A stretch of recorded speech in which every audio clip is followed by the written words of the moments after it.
일터에서 만난 하나님, 일터에서 누구를 섬기십니까? 한 크리스천 목수가 있었습니다. 그는 교회에 나가고 성경을 읽고 기도하는 신앙생활을 합니다. 일터에서는 늘 해오던 대로 자신의 일을 열심히 하려고 노력합니다. 그런데 그것으로 끝일까요? 나사렛의 요셉 목공소에서 일하던 예수님은 과연 어떻게 일하셨을까요?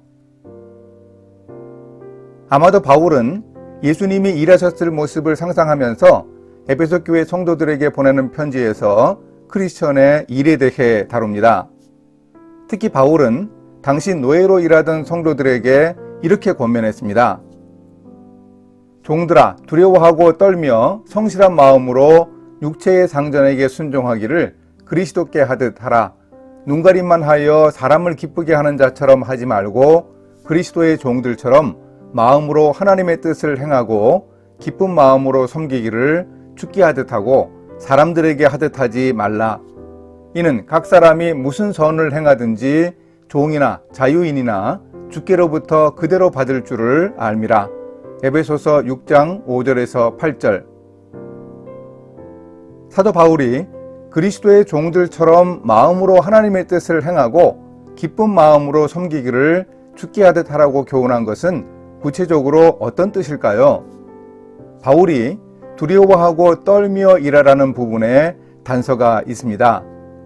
이런 경외심은 일터의 주인들이 아니라 일터의 궁극적 주인이신 그리스도를 향해 가질 자세입니다. 따라서 우리가 진정 주님을 따르는 사람이라면 우리의 일은 두려움을 가져다 주는 경험이 됩니다. 죄를 지어 스스로 구원받을 수 없는 인류를 위해 세상에 오시고 십자가에서 죽임당하고 부활하신 예수님과 관련되어 있습니다. 지금 온 세상을 통치하시는 세상의 주이신 그리스도의 명예를 드러내어야 하는 것이 우리의 일이기 때문에 두렵다는 겁니다. 이것이 우리가 크리스천으로서 가져야 할 일의 자세입니다. 따라서 윗사람이 있을 때만 일하는 척하고 윗사람이 없으면 게으름을 피우는 태도는 그리스도 앞에서 두려워하고 떠는 자세가 아닙니다. 이렇게 우리가 하는 일의 본질을 이해하고 기쁜 마음으로 주님을 섬기듯이 일하면 하나님께서 우리에게 주시는 것이 있습니다. 우리는 우리를 고용한 고용주들에게 일에 대한 보상을 받습니다. 또한 우리는 일하면서 하는 어떤 선한 행위에 대한 보상도 다 받을 수 있습니다. 이 세상에서 다 받지 못하면 천국에서 상급으로 받을 것입니다. 하나님은 우리가 어떤 일을 했고 어떻게 일했는지 잘 알고 계시기 때문입니다. 이렇게 말씀을 실천하겠습니다.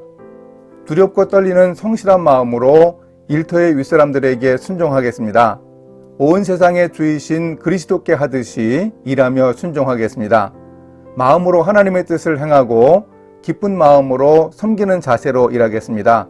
주님께 하듯 일하는 제 나름의 기준을 정해 실천해 보겠습니다. 함께 기도하십니다. 하나님 아버지, 오늘도 일터에서 주님을 섬기고 하나님의 뜻을 행하듯이 일하겠습니다. 윗사람의 마음에 들게 일해야 함도 놓치지 않고 궁극적으로 주님의 평가에서 합격점을 받게 일할 수 있도록 주님이 함께하여 주소서.